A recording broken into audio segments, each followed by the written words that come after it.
덕구입니다. 감사합니다. 저번 주에는 바른 도리와 바르지 않는 도리에 대해서 여러분들이 네 가지를 통해서 이렇게 차근차근 살펴보라고 했습니다. 그 중에서 일상생활에서 일어나고 있는 그 사소한 우리들의 풍습을 이제는 좀 돌아볼 필요가 있다. 그런 이야기를 들려드리면 일상생활에서 일어난 일들 중에 제사 이야기를 조금 해드리고 이번 공부를 할까 합니다. 제사는 왜 지낼까요? 제사는 간단하게 우리가 뭐 조상님 이렇게 되고 이 조상님 뭐 부모님인데 부모님에 대한 고마움을 우리가 잊지 말고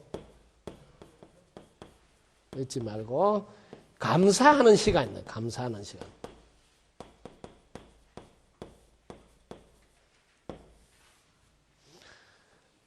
너무 소중한 시간이에요.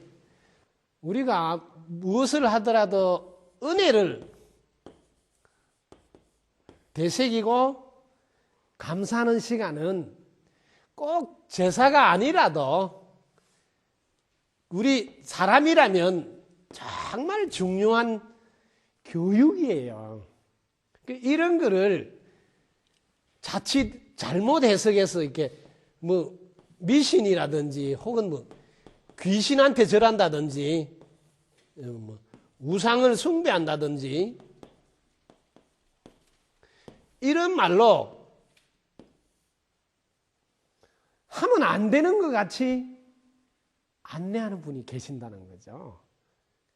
우리가 은혜를 알고 그 은혜에 대한 고마움에 대한 감사는 제사라는 이름 아니라도 1000번이고 10,000번이고 수억 번이라도 많이 가르쳐야 되는 거예요. 그런데 우리는 제사에 숨어 있는 그 뜻, 거기는 살피지 않고 그 제사 이거 하는 이 행위에만 신경을 쓴다니까, 행위.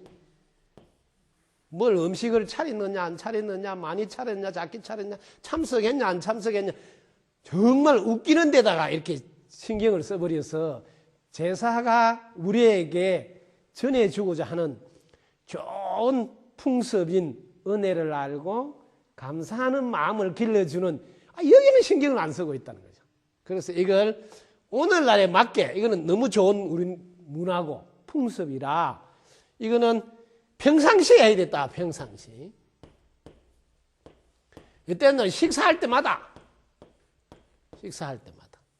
이 식사도 여러분들이 공양으로 이렇게 공양, 이게 뭐야? 함께 눈에 보이는 분이나 안 보이는 분이나 조상님이나 천지 신명이나 사람이나 모두가 이렇게 함께 드신다 하는 생각으로 하면 이때 조상님에 대한 고마운 표시를 다 해버리라는 거죠. 그러니까 평상시에 제사를 지내니까, 그것도 옛날 어르신들은 떡봉 김에 제사 지낸다 이런 말도 있잖아요.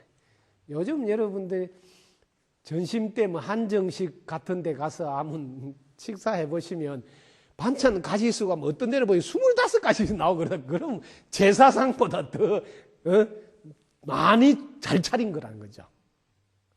그러니까 지금 제사상보다 더 잘 차리는 게 하루에도 있을 수 있는 일이에요. 그래서 여러분들이 이제 식사할 때마다 공양한다 생각하고 함께 드신다 생각하고 이렇게 제사 문화를 소중한 문화고 개성 발전해야 될 문화니까 이걸 종교라는 이름으로 이렇게 지탄받도록 하게 놔두면 안 된단 말이야. 이거는 교육상 너무 중요한 거라 아예 생활 속에 끌고 들어와서 매일 지내라, 매일. 그래서 식사할 때마다, 공양할 때마다 한번 따라해 볼까요? 조상님 덕부입니다. 많이 드시고 왕생 극락하옵소서.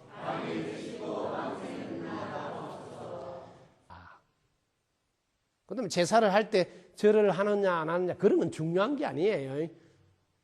감사하는 마음이 중요한 거지. 지금 뭐 절을 하느냐 안 하느냐 뭐 고기를 제대로 큰 거를 쌓올리냐, 뭐 과일을 큰 거 샀냐, 작은 거 샀냐, 이런 건 중요한 게 아니다. 그러니까 아예 그런 거를 아예 싹 없애버리고 평상시 공양할 때마다 제사를 지내버려라.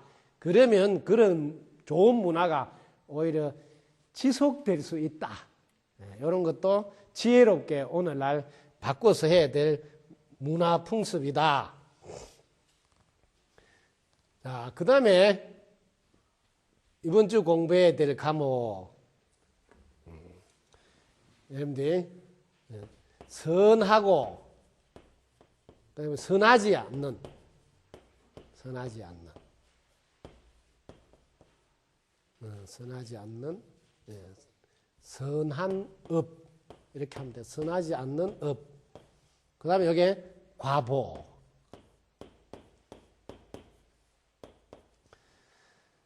자, 우리 다른 분은 몰라도 절에 다니는 분은 제일 먼저 두 가지를 믿어야 된다. 하나는 자신을 믿어야 된다. 자신을 믿고 의지하라. 요거는 무슨 뜻이냐면 본인이 채널을 돌려야 한다.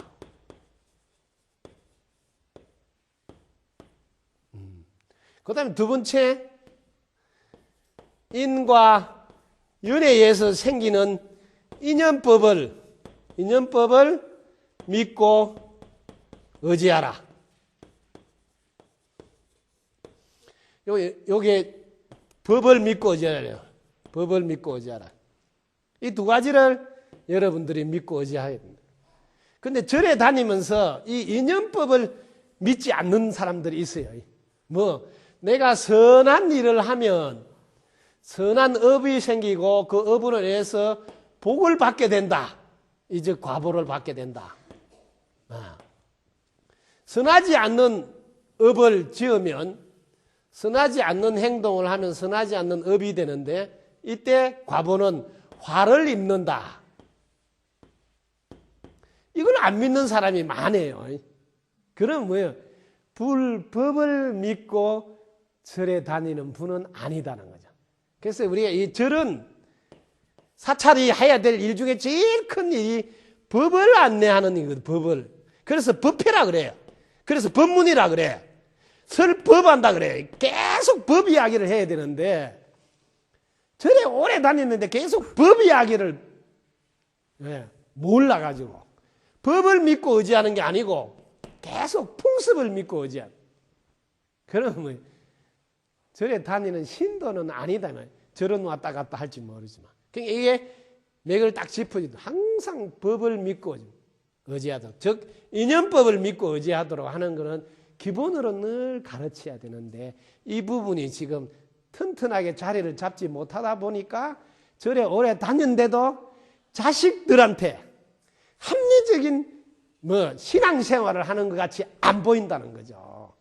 그러다 보니까 지금 젊은 사람들이 부모를 따라서 절을 다니는 분이 자꾸 줄어드는 거예요. 왜? 자기 부모들이 합리적인 신앙생활이 안 되는 것 같아요. 왜? 계속 풍습에 의지하는, 법에 의지하는 게 아니고. 이 업에 대한 공부를 많이 왜? 불법에서 이게 여러분들에게 95%는 이 업 노름에서 못 벗어난. 그러니까 무엇보다도 이 업을 잘 가르치는데 왜? 이 속에서 계속 못 벗어나는데 이 업에 대해서는 분명하게 안내를 안 해주고 있단 말이야. 그래서 업이란 우리가 하는 행동이 전부 다 업이 되는 거 아니에요. 여기에 기준이 있어요. 의도적인 행위가 업이라는 거야. 행위. 의도적인. 이게 그 원음을 보면 이렇게 써놨던 딱 맥을 짚어놔요. 찌따나. 이거는 의도적인 행위를 업이라고 한다. 그래서 이 의도가 들어가야 돼, 항상. 여러분들은 말을 할 때도 의도가 들어가고 마음을 낼 때도 의도가 들어가고 행동을 할 때도 의도가 할 때 이 의도가 들어가는 의도적인 들어가면 이걸 업이라 그런다 이 말이야. 의도하지 않고 무심코 할 때도 있어요. 예, 그냥 그래서 이게 의도하는 행위가 업이라는 거예요. 업에 대해서 딱 정의를 정확히 딱 내리고 자, 그 다음에 여러분들이 의도했을 때 요게 두 가지로 나누어져요. 하나는 이롭게 하는 경우가 있어요. 이롭게. 하나는 해롭게 하는 경우가 있어요. 네. 딱 구분을 하시라고. 자, 이롭게 하면 여기에 이로운 일이 생기네. 이로운 일. 즉 이로운 과보가 나온다. 이 이로운 과보를 우리는 복이라 그래요. 복을 받는다. 이렇게 말하고. 해롭게 하면 해로운 일이 생기니까 해로운 과보가 나온다. 그러면 이때는 화를 입는다. 이렇게 정확하게 여러분들이 정리가 됩니다. 근데 이 화를 입는다. 이렇게 안 하고 종교에서는 이걸 좀 더 세게 강조하려고 죄가 된다. 이렇게 딱 말을 해요. 이건 뭐예요? 공포심을 조장해서 좀 더 안 하게 방지하도록 하려는 의도가 있는데 근데 이게 좀 심해요. 그래서 종교에서 공포심을 조장해서 안 하도록 하려는 의도는 좋은데 진짜 죄인인 줄 알고 이게 죄인이라고 이렇게 낙인을 찍게 돼가지고 더 이상 선한 사람으로 돌아오지 못하게 되는 그런 일이 생기더라. 그래서 소승불교에서 말하는 그 계율을 대승불교에서는 조금 더 차원을 높여서 안내하게 됐다. 왜? 죄인을 만들면 안 된다 이 말이에요. 왜? 거기서부터 더 나은 사람이 돼야지. 이양진 나는 죄인이라고 이제 못이 박혔으니까 이러면서 사람이 좋은 행동을 하는 게 아니고 이제 더 나쁜 행동을 하는 경우가 생기더라. 그래서 저는 이렇게 죄라는 단어는 상대방을 못을 박는 일이라 개과천선에서 좋은 마음을 내도록 하는데 오히려 방해가 된다. 그래서 저는 해롭게 하면 화를 입는다. 이렇게 안내하는 게 있다. 그래서 우리는 이게 복하도록 해야 된다. 복을 받도록. 이 이롭게 하는 것은 이게 선한 일이라 그래요. 해롭게 하는 것은 요거는 이제 여러분들이 불선이라고 이렇게 딱 정리를 하셔야 돼요. 요걸 악이라고 이렇게 정리를 하면 위험합니다. 나쁜 놈이라고 이렇게 하면. 그래서 선하다, 선하지 않다. 이렇게. 그래서 지혜로운 사람들은 너가 이롭지 않는 행위를 했구나. 이렇게 해서 앞으로 이런 행위를 하도록 도와주려고 이롭지 않는 행위를 했구나. 이렇게 말하는데, 지혜로운 자는. 근데 지혜롭지 못한 사람은 나쁜 놈, 죄인, 이런 말을 한다는 거죠. 그럼 그 사람 가슴에 못이 박혀서 자기는 나쁜 놈이고 죄인인 줄 알아요. 그럼 벗어나기가 어렵습니다. 그래서 항상 이롭구나, 이롭지 못하구나 이렇게 말을 해서 이로운 사람이 되도록 도와줘요. 그래서 이 선이란 말을 여러분들이 좀 더 잘 해석을 잘 해주면 좋습니다. 요걸 우리는 착하다고 이렇게 하는데 이건 너무 수준이 낮은 해석이에요. 이거는 원래 원어는 꾸살라를 번역한 건데 꾸살라는 영어로 이렇게 번역하면 이렇게 번역하면 정말 쉽습니다. 이 꾸살라를 이렇게 번역하면 홀 전체 썸니스 이롭게 이렇게 하면 선이란 말이 너무 분명해진다 이 말이에요. 근데 우리는 착하다 하면 이게 애매해서 기준이 모호해져요.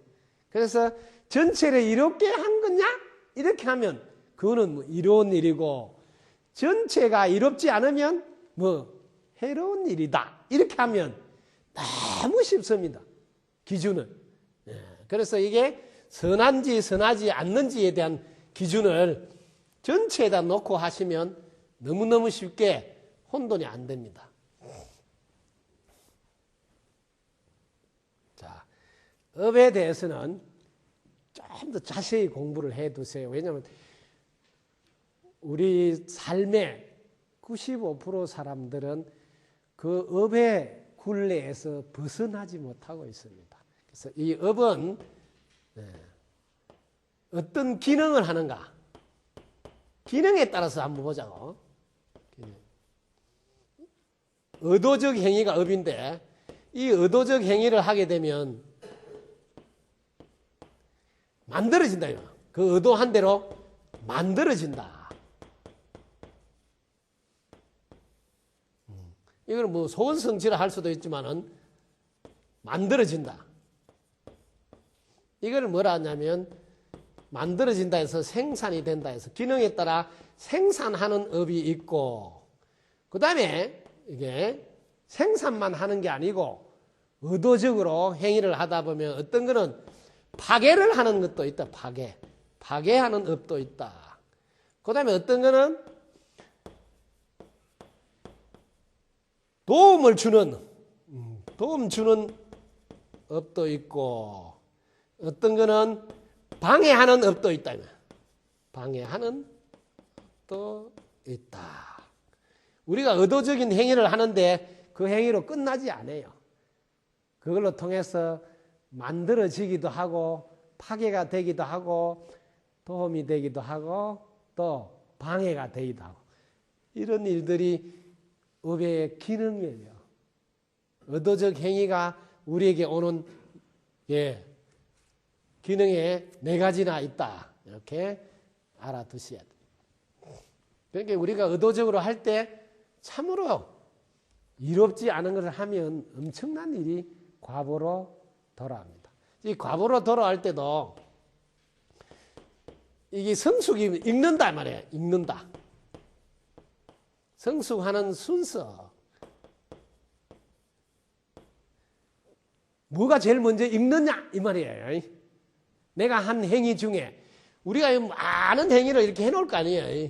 해놓으면 이 행위 중에 어떤 게 먼저 읽느냐. 제일 먼저 읽는 업은 무거운 게 제일 먼저 읽습니다. 무거운 업이 제일 먼저 읽는다. 자, 무거운 거는 이로운 것도 있고 해로운 것도 있어요. 자, 그래서 무거운 업에 대해서 여러분들이 조금 더 들어가 보면, 자, 해롭게 하는 게 있대. 해롭게 한 것 중에서는 여기서 오무간 지옥에 간다 그래. 오무간 지옥에 간대. 어떤 게 무거운 업이냐 하면 해롭게 한 것 중에서는 5가지를 이야기해놨어요. 5가지. 제일 처음에 아버지를 살해한다. 아버지를 살해. 두 번째는 어머니를 살해한다. 세 번째는 돌을 많이 닦아서 깨달음을 얻는 아라한을 살해한다. 네 번째는 부처님 몸에 상처를 낸다. 상처를 낸다. 5번째, 화합대중. 이걸 무슨 성가라 그러는데, 화합대중을 깨뜨린다.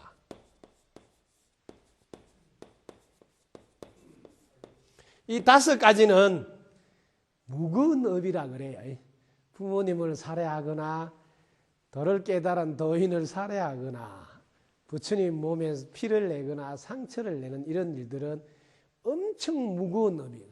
그 다음에 이렇게 대중들이 있을 때 대중의 화합을 깨는 이런 것도 엄청 무거운 업이라서 이렇게 순수로 제일 먼저 무거운 업을 이 바로 과보를 받는다는 거지. 과보를 받는데 어떤 과보가 일어나냐 하면 오무간지옥에 떨어진다는 거야. 너무 중요한 업이라서 이렇게 지옥에 떨어진다 이렇게 말합니다. 그 다음에 여러분들이 선한 업은 뭐냐?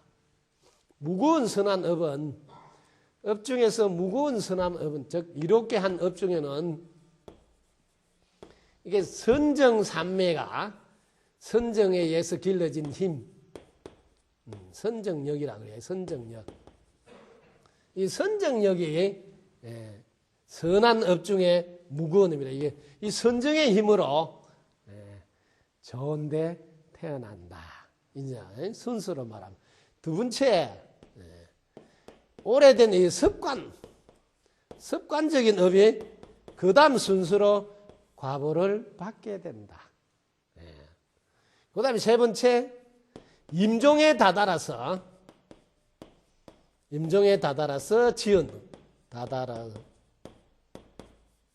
지은 업. 요건 좀 잘 알아두십시오. 요 2번, 3번은 순서가 아비달마에서는 이걸 2번이라 그러고 청정도론에서는 이걸 2번이라고 이렇게 해놨어요. 저는 이 청정도론을 기준으로 이야기합니다.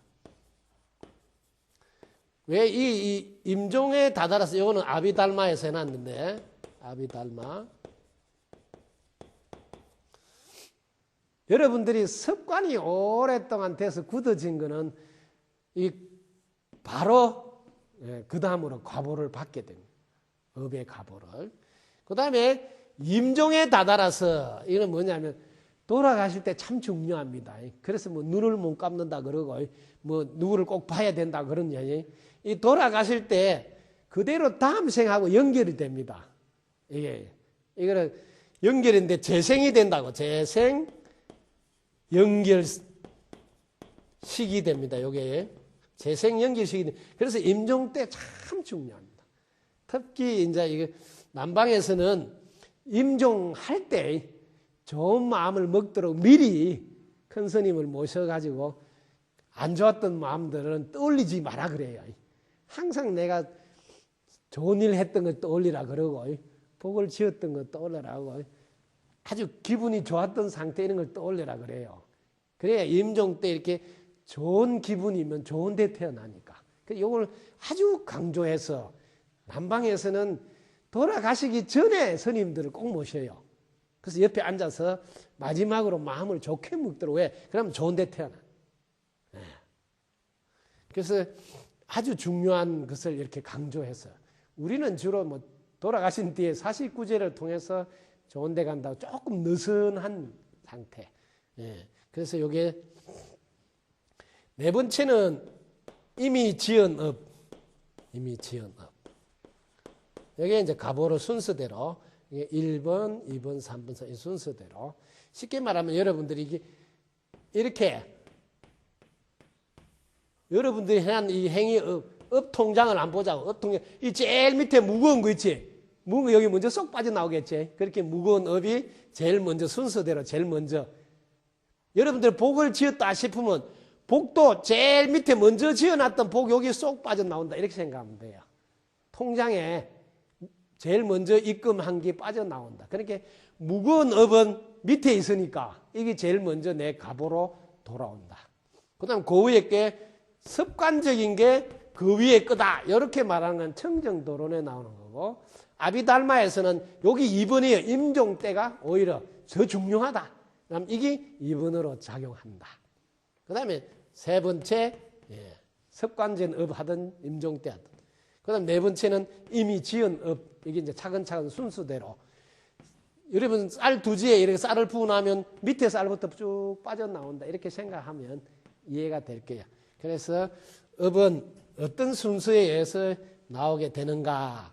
자, 이렇게 여러분들이 업에 대해서 공부를 해놓은. 그래서 무거운 업 중에 선업을 지어야 된다. 즉, 이게 선정산매. 선정의 힘을 많이 길어 틈틈이 선정.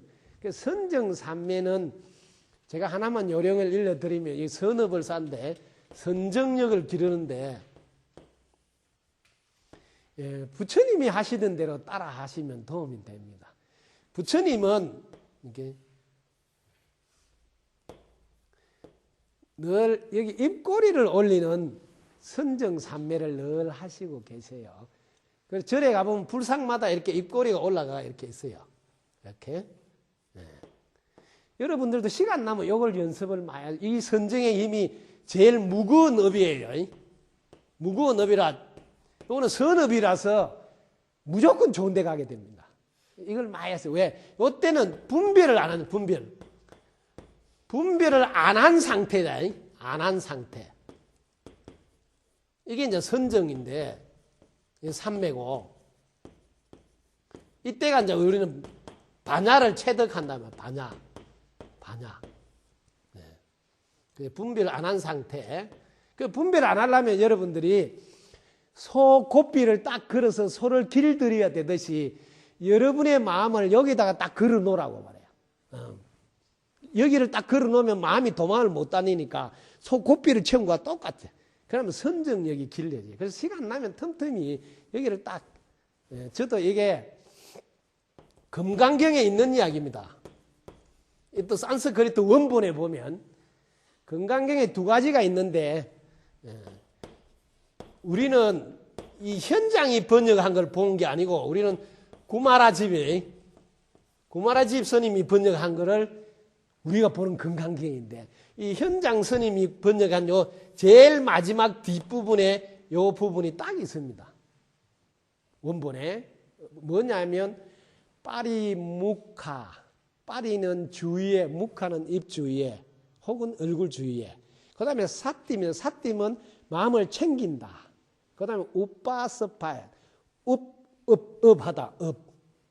스파야는 스탠드, 업에서 스탠드 세운다, 이런 소리예요.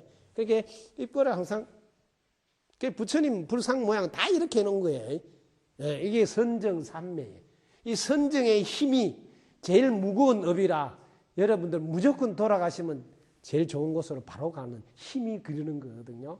이렇게 하면 분별을 안 해서도 좋고, 그 다음에 얼굴 상호가 호감이 가는 상으로 바뀌어서 대인관계에서 무조건 통과가 빠릅니다. 딱 처음 보는 순간 통과가 돼요. 지금같이 초스피드 시대, 완전히 바쁜 시대일수록 순간적으로 탁 들어와야지 그걸 뭐 따져보고 체크 이런 거 할 시간이 없어요. 그 사람이 어떤 사람인가 뭐 다 체크해볼 시간이 없다니까요. 보는 순간에 딱 호감이 가서 딱 끌려버리니까 이 상을 만든데, 이게 선정삼매의 힘이 길러지니까 요거 좀 꼭 해서 업 중에 최고의 업, 선정력의 힘을 기르시기 바랍니다. 보시면 좋습니다. 그 다음에 이 과보가 성숙하는 시간에 따라서 제가 업을 살펴봐요. 말이 되게 어려운 것 같은데, 과보가 성숙된다. 이 말은 언제 업을 받느냐? 이게 아까는 업을 받는 순서지. 무거운 것부터 차근차근 받는다, 이렇게 하는 거예요. 그러면 언제 받느냐 하면 이번 생에 받는 게 있고, 이번 생, 그 다음에는 다음 생 받는 게 있고, 다음 생.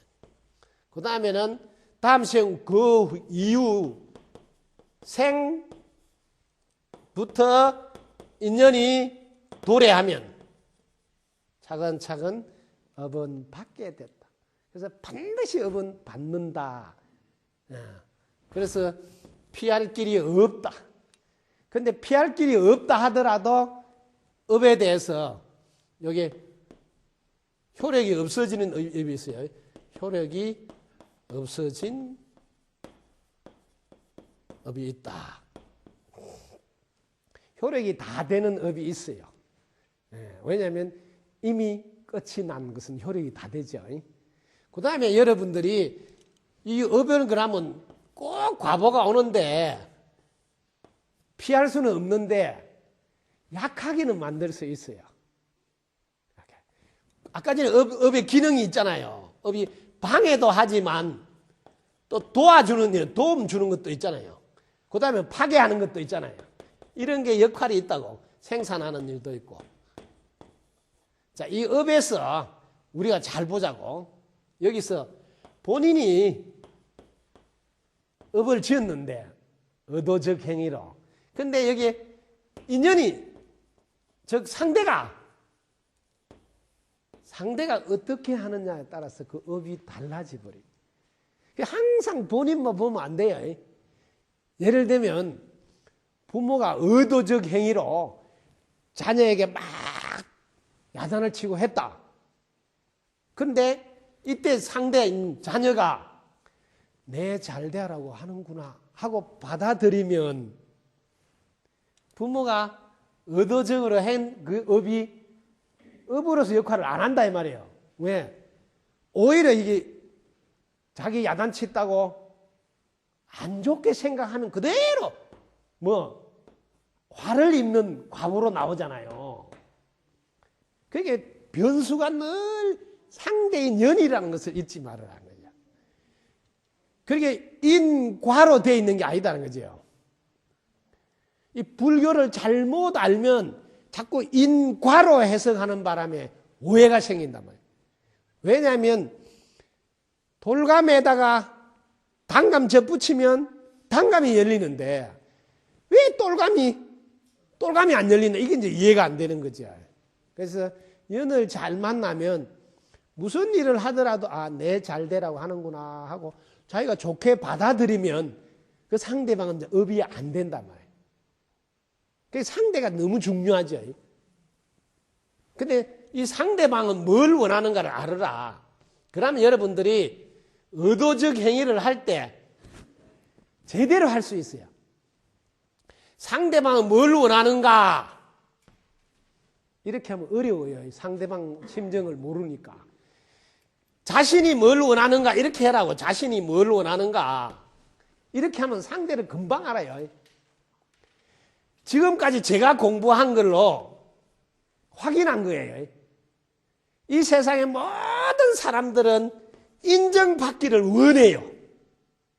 자기 자신을 보라고. 자기 자신이 인정받기를 원한다고요. 그 다음에 자기를 존중해 주기를 원해요. 이 두 개가 자기 자신을 잘 본 사람들의 공통점이라는 거죠. 여러분 인정받기 싫은 분 있으세요? 존중받기 싫은 분 있으세요? 요거를 잘 보라고. 내가 인정받고 존중받기를 원하구나 하는 걸 정확히 보시라고. 그러면 상대방도 인정받고 존중받기를 원하겠구나 하고 딱 알고 상대방을 인정하고 존중하는 의도적 행위 업을 지으라 이 말이에요. 그럼 전부 다 그거는 선업이 되어서 자신도 좋고 상대도 좋고 그래서 하는 일마다 잘 된다는 거죠. 그런데 이걸 안 한다. 인정하는 걸 안 한다니까요. 존중하는 걸 안 한다고. 자꾸 인정 안 하고 부인하잖아요. 부인. 인정을 안 한다 이 말이에요. 혹은 또 의심하고. 그러니 상대방이 기분이 좋겠어요? 그럼 의도적 행위가 선하지 않는 업이 되어버린다. 그럼 상대한테도 안 좋죠. 자기한테도 좀 바보가 돌아올 거 아니에요. 그 다음에 존중해야 되는데 자꾸 무시하는 무시. 이건 원치 않는 거라. 그러면 여러분 자기는 또 가보를 받아야 돼. 왜? 그 가보가 뭐예요? 화를 입게 된다는 거죠. 화. 복을 받는 게 아니고. 정확히 보라고. 저는 저를 너무너무 자세히 들여다본 거거든요. 제가 보면 칭찬받고 싶어 하고, 인정받고 싶어 하고, 이해받고 싶어 하고, 존중받고 싶어 하고, 대우받고 싶어 하고, 이런 게 숨어 있더라고요. 저는 일찍이 이런 걸 들여다본 거예요. 왜? 내가 뭘 좋아하는가. 그래 놓고 상대방도 그걸 좋아하는가 이렇게 확인하는 걸 해본 거거든. 나는 뭘 싫어하는가. 내가 무시해 당하는 걸 싫어하더라고. 차별당하는 것도 싫어하고. 그래 상처받는 것도 싫어하고. 그렇게 싫어하는데 그러면 상대방도 싫어하더라. 이렇게 정확하게 여러분들이 의도적인 행위를 할 때 오늘 이후로는 인정하고 존중하는 일 말고 차라리 안 하고 가만히 계시라고요. 성숙하면서 또 장소에 따라서 달라요. 장소에 따라서. 잘 보라고. 장소에 따라서 이거는 이제 육도윤회가 돼. 이 가보가 지옥에 떨어지는 장소가 있고 악이 귀신 장소가 있고 이 축생, 짐승, 아수라, 그 다음에 인간, 천상. 이 천상에도 욕계, 색계, 무색계. 이렇게 장소에 따라서 받는 업이 다르다. 쉬운 말로 하면 그 동네에 맞는 수준이어야 그 동네에 태어난다 이 소리예요. 그래서 우리가 업에 대해서 자세히 알아놔야 된다. 왜냐하면 보통 사람들은 다 이 업의 고리에서 못 벗어납니다. 그래서 얘기를 정말 잘 알아둬야 된다. 그래서 여러분들이 이 인연 과보에 대한 이 업을 절대로 여러분들은 믿어야 된다. 믿어야. 이게 법이기 때문이다. 법. 그래서 여러분들은 매일 의도적 행위인 업을 안 지을 수가 없어. 그래서 업을 짓더라도 참여를 하면 그 업이 익지 않는다 이 말이에요. 익어야지 그지? 열매가 열려서 수확이 될 거 아니에요. 이 참여라는 게 제일 중요합니다. 참여. 그래서 잠자기 전에 매일 참여를 꼭 좀 하시면 좋습니다. 하루에 한 번은 제가 참여하라고 꼭 하는 거거든요. 참여할 때 이제 행복 119에 보면 참여하도록 명품 마음 활용하는 법 해가지고 이 참여하는 걸 잘 해놨습니다. 그게 한번 보시면 제가 매일 하는 거라서 저는 이게 다 암기가 되어 있죠. 생활 속에서 하고 있으니까. 제일 먼저 여러분들 참여할 때 뭘 참여해야 되냐면 온전하고 완전한 더하고 뺄 것이 없다.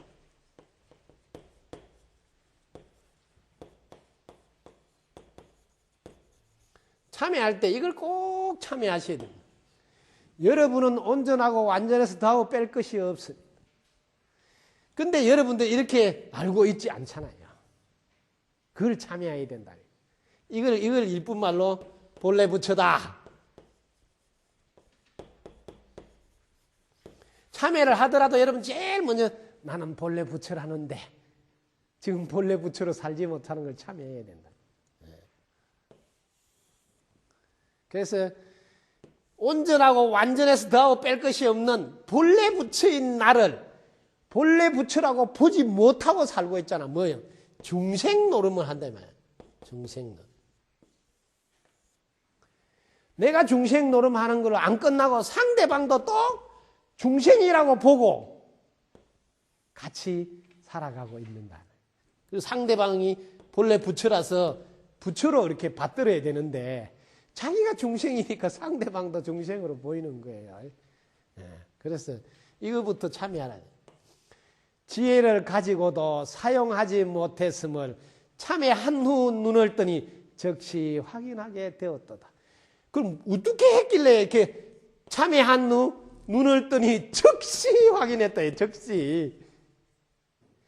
온전하고 완전한 것은 어떻게 즉시 확인하느냐 하면 분별 안 하는 상태에서 보면 바로 마하반야 하는 반야 지혜를 바로 체득한다. 체득. 그럼 즉시 확인된다. 즉시. 그래서 바로 이게 본래 부처를 바로 확인한 이 참여를 꼭 하시고 그 다음에 이제 요거 참여 말고 들어가서 오랜 세월 쌓인 잘못 그 부분에 대해서 앱부터 지어온 좋지 못한 자신의 습관은 그거는 참여가 뭐냐 연관되어 있는 줄 모르고 욕심내고 성내며 어리석은 생각으로 몸과 말로서 지은 행위라 이제 잘못을 깨달아 진심으로 참여합니다 하면서 십선을 하지 못한 참여를 꼭 하십니다. 함부로 죽인 것을 진심으로 참여합니다. 주지 않은데 가진 것을 진심으로 참여합니다.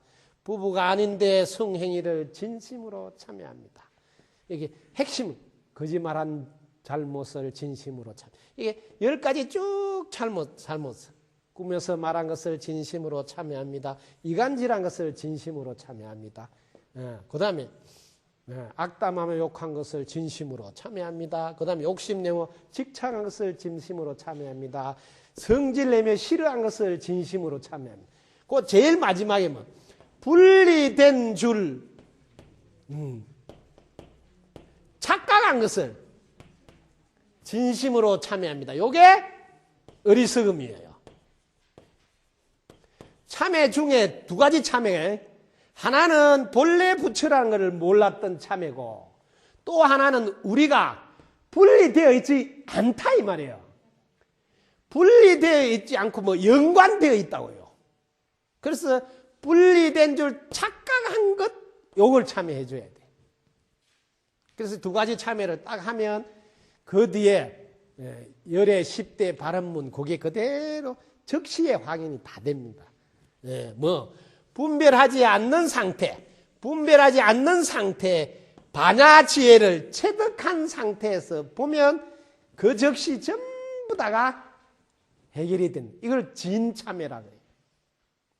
자신이 본래 부처임을 온전하고 완전해서 더하고 뺄 것이 없는 상태를 확인하는 이 참회를 하면 그냥 그 즉시 업장 소멸이 다 된다. 이 참회를 매일 해주셔야지 우리는 본의 아니게 의도적 행위를 한 업을 지을 수밖에 없다. 자, 이번 시간 여기까지 마치겠습니다. 덕부입니다. 감사합니다.